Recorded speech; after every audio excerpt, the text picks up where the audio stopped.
Hello everyone and welcome back to my channel. Today I wanted to film for you my 5 favourite books. To be honest, this changes depending on what I'm reading, but at the moment this is the books that I love the most. I try to choose things from different categories a little bit so that you could get, I guess, more of a picture of the different things that I'm interested in, as opposed to just like, I don't know, 5 books about breastfeeding or 5 fantasy books. Because to be honest, my favourite books is probably something more like my top 20 books or top 30 books. So to pick 5 was difficult, so I thought to cut it down, let's just choose one thing from each category, or we'll see anyway. So my first book that I want to talk about is an older one. This is Great British Marine Animals by Paul Naylor. This, I guess, must be about 15 years old or something. Let's see, 2003.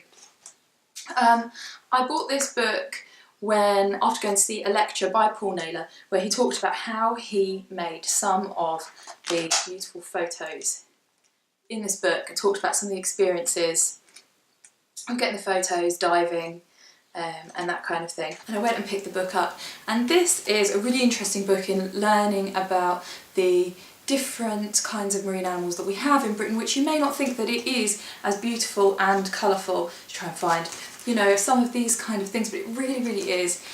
And lovely to see some of these beautiful creatures and find out a little bit more about them. But also I use this book if I'm going rock pooling with the kids, and we'll come back and try and look up the different creatures and find out a little bit about them. Anything like that. This has been a really, really useful book over the years, so love that.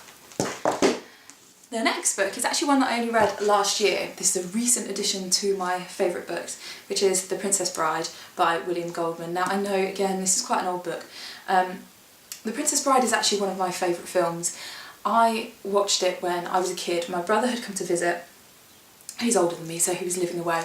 He came to visit and looked on the TV guide, and Princess Bride was on later. So he said to me, I'm going to have gone home when this film is on, so but you have to watch it. And I kind of thought, okay, I'll try it. And I stuck the film on. And the beginning of it is quite schmaltzy. And I'm watching this thing thinking, why has my brother asked me to watch this? This is just a fairy tale and it's a bit silly. And then once it got to the fight scene, I was hooked. I got the humour. And ever since, it's been one of my favourite films. It makes me laugh so much. It's fantastic. And I didn't know that it came from a book, actually. And it was only when I read the making, I can't remember what it's called As You Wish by Carey Elwes, which is about the making of The Princess Bride, that he talked about the fact it had come from a book. So I got hold of the book last year and read it, and it's better than the film. It is one of those where it doesn't matter that I saw the film first, because the book is so much better.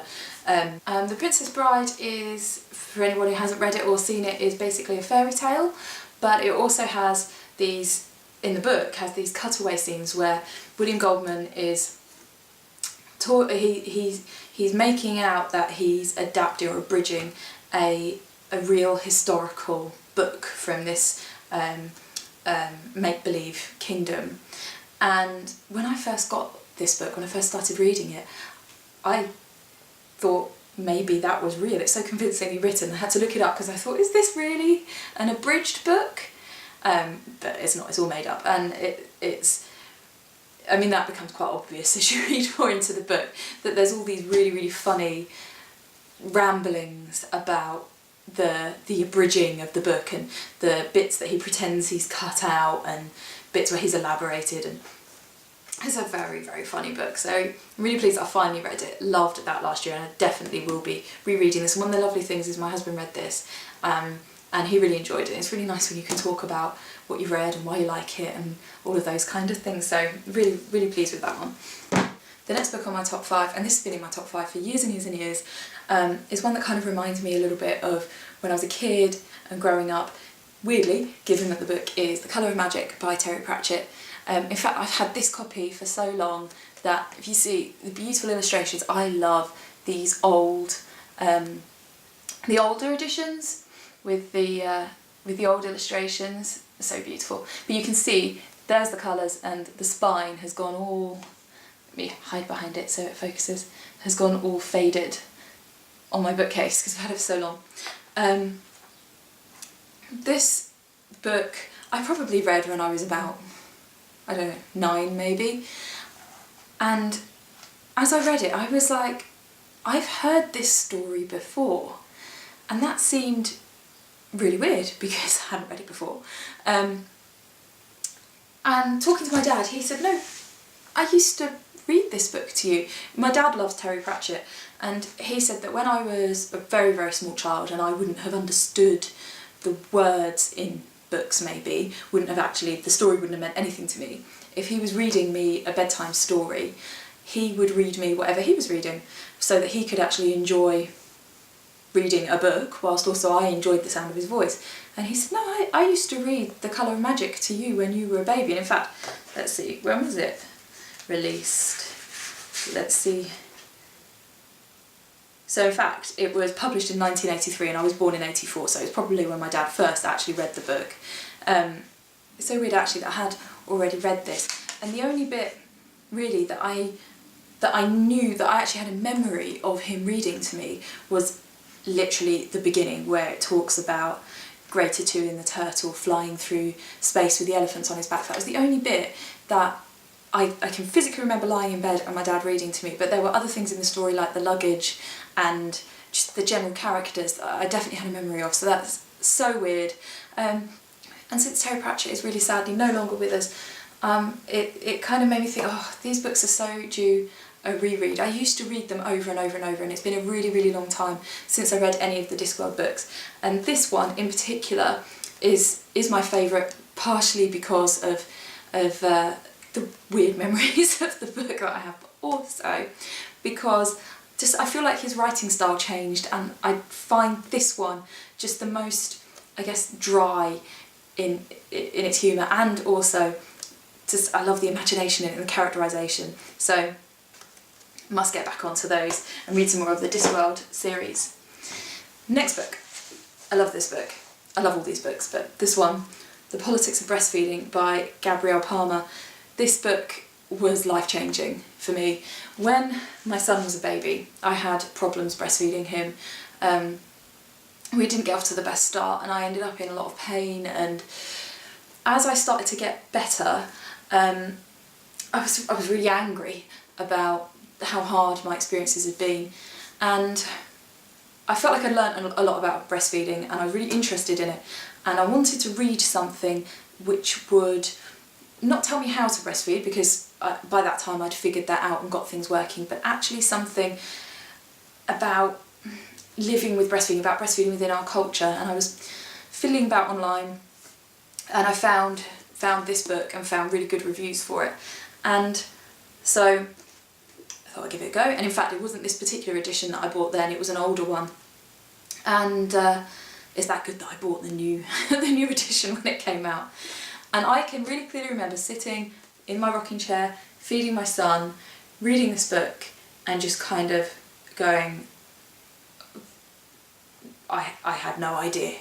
And things clicking into place, that I understood why things had been so hard, because there are so many politics in our society, social things and economic things, that actually make breastfeeding really, really difficult.